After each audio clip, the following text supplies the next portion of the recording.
बच्चों के साथ इंसाफ कर सके। ये मशवरे की जरूरत बस ये है कि आपके कुरान की जो पहली आयत है, इकरा बिस्मि रब्बिकल्लज़ी खलक़, उसका पहला शब्द इकरा, इसका मतलब है पढ़ो, इसका मतलब है पढ़ो। और आज आप वो कौम बन गए हैं जो देश का सबसे अनपढ़ कौम। अगले साल 2025 में जन सुराज का मुख्यमंत्री बनेगा, जन सुराज की सरकार बनेगी। उसमें इफ बट किंतु परंतु मत रखिए।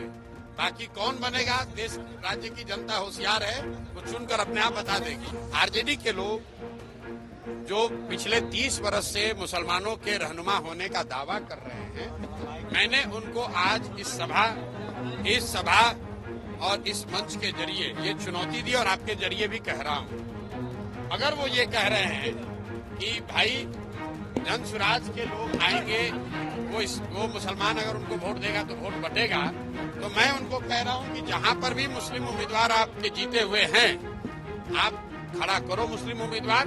हम वहां मुस्लिम नहीं लड़ाएंगे, हम वहां हिंदू लड़ा लेंगे। तुम पहले मुसलमानों का जिनका वोट लेते रहे हो 30 वर्ष से, उसका हक मारी बंद करो और हिम्मत हो तो उनको आबादी के हिसाब से टिकट देके दिखाओ। हमारी लड़ाई आरजेडी से है ही नहीं। जन सुराज की लड़ाई सीधे एनडीए से है। जो कानून अभी आया भी कानून बना नहीं है, सरकार देश में कोशिश कर रही है, अभी तो उस पर डिस्कशन चल रहा है। लेकिन उसके पक्ष में किसने वोट दिया? नीतीश कुमार। यही नीतीश कुमार कल फिर आकर गठबंधन में शामिल हो जाएंगे, महागठबंधन में, और मुसलमानों को टोपी पहनाएंगे कि हम तुम्हारे नए रहनुमा हैं। इस आदमी ने, जदयू ने सीए एनआरसी में भी ऐसे ही धोखा करके वोट किया था। फिर इंडिया में आकर मुसलमानों को बेवकूफ बना रहे थे कि भैया हम तुम्हारे साथ हैं। बिहार में आगामी 2025 के विधानसभा चुनावों को लेकर जन सुराज के सूत्रधार और चुनावी रणनीतिकार प्रशांत किशोर काफी एक्टिव मोड में नजर आ रहे हैं, जिसे लेकर प्रशांत किशोर ने रविवार को पटना के बापू सभागार में मुस्लिम समुदाय के साथ एक बड़ी बैठक की, जिसका मुख्य उद्देश्य राजनीति में मुसलमानों की भागीदारी पर चर्चा करना था। मीटिंग के दौरान पीके ने एक बड़ा दावा किया है कि 2025 में जन सुराज का मुख्यमंत्री चुना जाएगा, जन सुराज की सरकार बनेगी, जनता बताएगी कि मुख्यमंत्री कौन बनेगा। तो वहीं इस दौरान प्रशांत किशोर ने आरजेडी को सीधे तौर पर ओपन चैलेंज करते हुए कहा कि समाज के सभी वर्गों की भागीदारी जो उनकी जनसंख्या के हिसाब से देने की बात कही गई है, उसके तहत मुसलमानों की आबादी के हिसाब से कम 40 विधानसभा सीटों पर मुसलमान समाज के काबिल लोगों को चुनाव लड़ाने का ऐलान पहले से किया गया है और ये जन सुराज में अन्य वर्गों के लिए पहले से कही गई बातों के अनुरूप है, इससे अलग नहीं है। मैं आरजेडी के लोगों को चुनौती देता हूँ जो पिछले 30 वर्षों से मुसलमानों के नेता होने का दावा कर रहे हैं। अगर वो कह रहे हैं कि अगर आप जनसुराज के लोगों को वोट देते हैं तो वोट बढ़ जाएंगे, मैं उनसे कह रहा हूं कि जहां भी उनके पास मुस्लिम उम्मीदवार हैं, वो उन्हें मैदान में उतारें। वहां हम हिंदू को मैदान में उतारेंगे, मुस्लिम को नहीं। वो पहले मुसलमानों का हक मारना बंद करें और अगर उनमें हिम्मत है तो आबादी के हिसाब से टिकट देकर दिखाएं। 2025 में जनसुराज का मुख्यमंत्री चुना जाएगा, जनसुराज की सरकार बनेगी, जनता बताएगी कि मुख्यमंत्री कौन बनेगा। समाज के सभी वर्गों की भागीदारी उनकी जनसंख्या के हिसाब से देने की जो बात कही गई है, उसके तहत मुसलमानों की आबादी के हिसाब से कम से कम 40 विधानसभा सीटों पर मुसलमान समाज के काबिल लोगों को चुनाव लड़ाने का ऐलान पहले से किया गया है और ये जो जनसुराज में पहले से अन्य वर्गों के लिए बात कही गई है उसके अनुरूप है, ये कोई अलग नहीं है।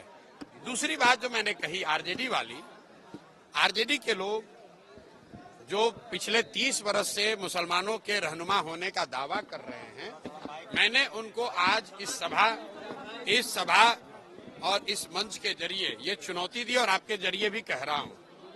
अगर वो ये कह रहे हैं कि भाई जनसुराज के लोग आएंगे, वो मुसलमान अगर उनको वोट देगा तो वोट बटेगा, तो मैं उनको कह रहा हूं कि जहां पर भी मुस्लिम उम्मीदवार आपके जीते हुए हैं, आप खड़ा करो मुस्लिम उम्मीदवार। हम वहाँ मुस्लिम नहीं लड़ाएंगे, हम वहाँ हिंदू लड़ा लेंगे, कोई बात नहीं है। तुम पहले मुसलमानों का जिनका वोट लेते रहे हो 30 बरस से, उसका हक मारी बंद करो और हिम्मत हो तो उनको आबादी के हिसाब से टिकट देके दिखाओ। वोट तो तुमने लिया है, ये हमने उनको चुनौती दी है। अगर वो स्वीकार कर लें तो बिल्कुल जो मुस्लिम उम्मीदवार को खड़ा करेंगे, हम लोग वहाँ मुस्लिम नहीं लड़ाएंगे। अरे भैया, दल बना नहीं और आप सीएम कौन होगा? अगले साल 2025 में जन सुराज का मुख्यमंत्री बनेगा, जन सुराज की सरकार बनेगी। उसमें इफ बट किंतु परंतु मत रखिए। बाकी कौन बनेगा, देश राज्य की जनता होशियार है, वो चुनकर अपने आप बता देगी।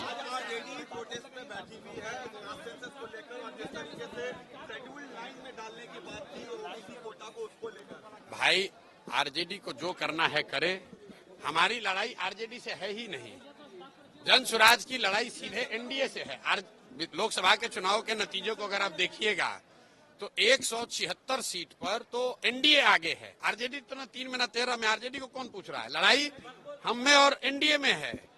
आरजेडी चाहे धरने पर बैठे या चाहे जाकर अनशन पर बैठ जाए। देखिए, वक्फ अमेंडमेंट बिल में ये दिखाता है कि जब तक मुसलमानों की या फॉर दैट मैटर किसी भी समाज की राजनीति में भागीदारी नहीं होगी। एक मिनट रुको भाई, काहे घबरा रहे हो? जब तक राजनीति में आपकी भागीदारी नहीं होगी तब तक आप, ये संभव है कि आपके समाज या आपके खिलाफ भी कोई कानून बन जाए और आप उसको रोक नहीं पाएंगे। वक्फ बोर्ड में का जो कानून अभी आया, भी कानून बना नहीं है। सरकार देश में कोशिश कर रही है, अभी तो उस पर डिस्कशन चल रहा है। लेकिन उसके पक्ष में किसने वोट दिया? नीतीश कुमार ने। यही नीतीश कुमार कल फिर आकर गठबंधन में शामिल हो जाएंगे, महागठबंधन में, और मुसलमानों को टोपी पहनाएंगे कि हम तुम्हारे नए रहनुमा हैं। इस आदमी ने, जदयू ने, सीए एनआरसी में भी ऐसे ही धोखा करके वोट किया था। फिर इंडिया में आकर मुसलमानों को बेवकूफ बना रहे थे कि भैया हम तुम्हारे साथ हैं। मैं आपको बता रहा हूं, जितने मुस्लिम नेता, जो मुस्लिम समाज के लोग आज जदयू के साथ हैं, कम से कम ये वक्फ बोर्ड का निर्णय आने के बाद, जबकि जदयू के सांसद और इनके लोग खुलेआम लोकसभा में इसके पक्ष में खड़े थे, कम से कम अभी तो अपना पद छोड़ो।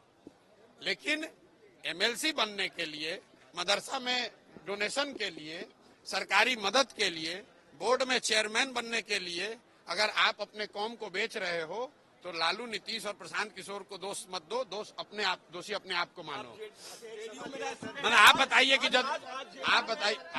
कि जो जदयू में जो भी मुसलमान नेता आज खड़ा है, वो किस आधार पर खड़ा है? किस आधार पर खड़ा है? भाई, अगर आरजेडी ने किसी एक आदमी को एमएलसी बना दिया हो तो एक मुसलमान एमएलसी बनाना, उससे क्या हुआ? समाज का उससे क्या फायदा है? क्यों मुसलमान समाज सो कॉल्ड जो फातमी है उनकी बात सुने? क्योंकि उनको टिकट दिया। फातमी साहब को आरजेडी ने टिकट दे दिया। बता दें कि प्रशांत किशोर ने इससे पहले चुनावी बिगुल फूंकते हुए ये बड़ा ऐलान किया था कि 2025 में जनसुराज 243 सीटों पर चुनाव लड़ेगा और कम से कम 40 सीट पर महिलाओं को आगे किया जाएगा। 2030 में 70-80 महिलाओं को जनसुराज से नेत्री बनाया जाएगा। जब तक महिलाओं को आर्थिक आजादी नहीं मिलेगी तब तक उनकी बराबरी की भागीदारी संभव नहीं। 2025 में जब जनसुराज की सरकार बनेगी तब किसी को मजबूरी में 10-12 हजार की नौकरी के लिए बिहार छोड़कर नहीं जाना पड़ेगा। हमने इसका पूरा ब्लूप्रिंट तैयार कर लिया है। Bureau report, Punjab Kesari TV.